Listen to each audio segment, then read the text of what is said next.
Facciamo una passeggiata? Sì.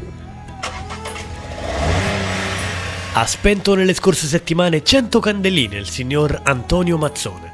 Io ricordo la prigionia, ricordo i tempi brutti. Il neocentenario siciliano qualche mese fa era andata alla ribalta dei media nazionali perché aveva acquistato, alla vigilia del suo 100° compleanno, l'auto nuova e si preparava ad ottenere il rinnovo della patente. Ma quando gliel'ha detta l'esaminatore della patente che deve andare al cimitero, che ha detto lui? Sai come di là?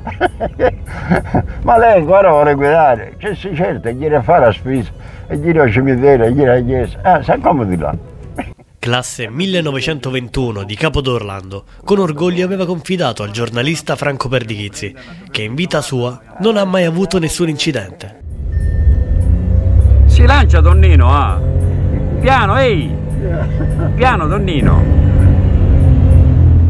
Poi aveva mostrato le sue abilità alla guida dell'auto davanti alle telecamere nel traffico cittadino. Quando guidava lei 50 anni fa tutte queste macchine non c'erano.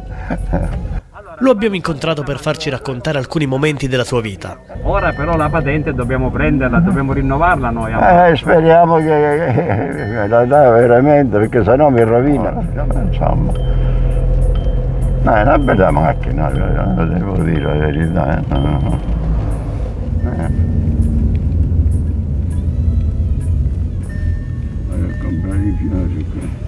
Buongiorno!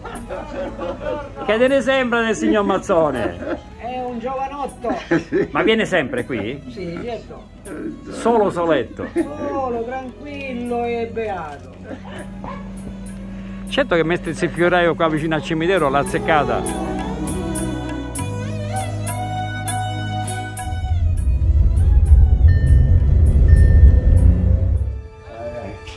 Franco, prendi un po' d'acqua, no? Mazzone Rosalba, eccola qua.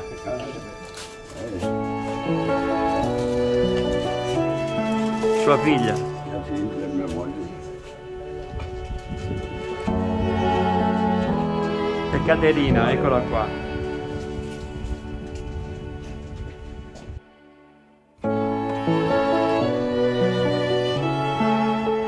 Lei ha detto all'esaminatore della patente che le serviva la patente per andare al mercato, ma il mercato è sotto casa sua, gliel'ha imbrogliato. Ci ha detto per andare a fare la spesa. Ah, la spesa, non al per mercato. andare a fare la spesa, al cimitero e alla chiesa. Ah, ho capito. Sai come di là. Catrini, Nina e Teresa. Con lei quanti anni è stato? Sono stato dal 5 anni.